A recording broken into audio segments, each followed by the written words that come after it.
Uniform circular motion का example है, we should have to remember the theories. यहाँ पे क्या दिया हुआ, an insect trap in a circular groove of a radius 12 centimetre. Okay ठीक है, मैं यहाँ लिख रहा हूँ r is equal to 12 centimetre और सर्कुलर ग्रूव है, तो हम यहाँ से इस तरह से दिखा रहे हैं, ये रहा हमारा इंसेक्ट, ठीक है।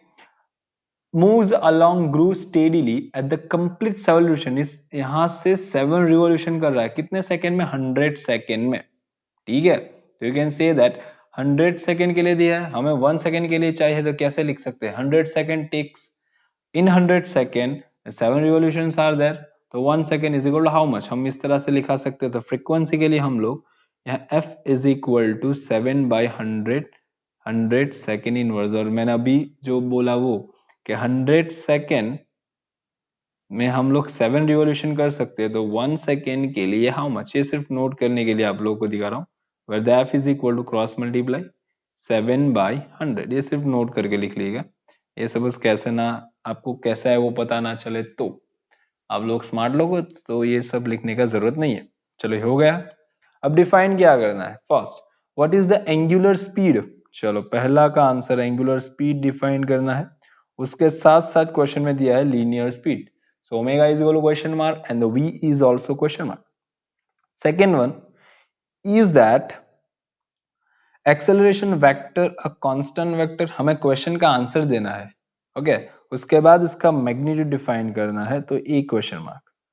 और third one, what is the third one, you can look at the question, what is the linear displacement, तो linear displacement means delta x, angular displacement मांगा हो तो डेल्टा थीटा लिखते हैं हम लोग, ठीक है। चलो तो यहां हमें सिर्फ इतना डेटा दिया हुआ है, so go with the angular speed. First angular speed is represent by omega, omega is equal to what, हमें एफ का वैल्यू दिया है, तो यू कैन राइट 2πf, ठीक है। वेयर द 2 पाई की जगह 3.14 भी लगा सकते हो, लेकिन for the easy calculation you should have to write 20/7, ठीक है, क्योंकि हमें यहाँ पे 7/100 दिया हुआ है, तो हम लोग आराम से इसका कैलकुलेशन कर सकते हैं। 44 डिवाइड बाय 100 मींस 0.44, ठीक है, radian per second. This is our first answer, first के लिए। Now velocity which is r omega, where r is equal to 12 centimetre और ये होगा 0.44। चलो मैंने कन्वर्ट नहीं किया, इसे सेंटीमीटर में ही रखा है, तो मेरा जो आंसर आएगा 5.28 मैंने कैलकुलेट किया हुआ है, आप लोग जरा कीजिएगा सेंटीमीटर पर सेकेंड। इंपॉर्टेंट चीज ये है, मैंने मीटर पर सेकेंड नहीं लिखा क्योंकि माई रेडियस इज 12 सेंटीमीटर हियर, और वो है सेंटीमीटर में, ठीक है। चल ये हो गया फर्स्ट का आंसर। सेकेंड का हमें आंसर देना है, the second question is that what is the angular speed, sorry is the acceleration vector is a constant, okay. तो हमें यहाँ पे दिखाना है acceleration is always directed toward the centre, क्योंकि सर्कुलर घूम रहा है तो कहां पे रहेगा, acceleration always toward the centre, centre पे आएगा तो सेंट्रीपिटल फोर्स भी आएगा, ठीक है, toward the centre of the circular group as the insect move in the directions of the acceleration vector change, so acceleration vector is not a constant, क्योंकि यहाँ पे इंसेक्ट क्या होगा, इंसेक्ट का जो मोशन हो रहा है क्या, और उसका वेक्टर चेंज हो रहा है, cause vectors of insect, vector of insect is changing due to that acceleration is not constant। अभी एक्सेलरेशन कांस्टेंट होता तो हमारा लीनियर वेलोसिटी 0 आता अकॉर्डिंग टू थियोरी, लेकिन यहाँ पे हमें मिला हुआ है, so from that we can say that के yup here the acceleration is not a constant.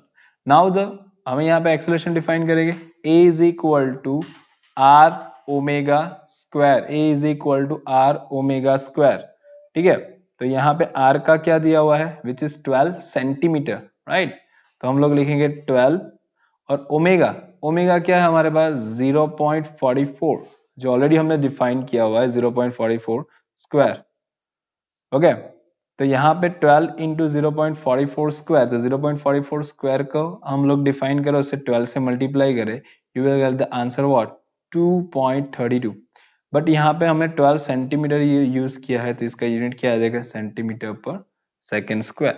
ठीक है, चलो थर्ड वन क्या बोला है, what is the linear displacement. अब जहां से स्टार्ट किया वहीं पे आ जाएगा वो बंदा, मींस इंसेक्ट, बंदा नहीं इंसेक्ट, तो क्या हो जाएगा अवर डिस्प्लेसमेंट विल बी 0 क्योंकि यहां से स्टार्ट किया, समझो 7 रिवोल्यूशन 1 2 3 4 5 6 और 7वें रिवोल्यूशन में यहाँ पे आ गया, तो जहां से स्टार्ट किया वहीं पे आ गया, तो you can say that so after कितने कितने कंप्लीट किए 7, you can say that after completing 7 revolutions the insect come back to the first or original position. So displacement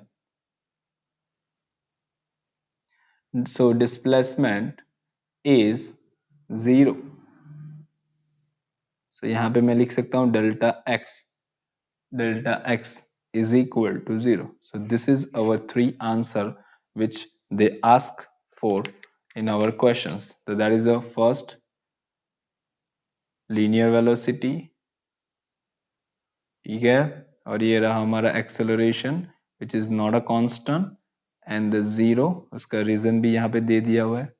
Okay, if you want to buy some books, go through my description of these questions. Okay, take care and bye.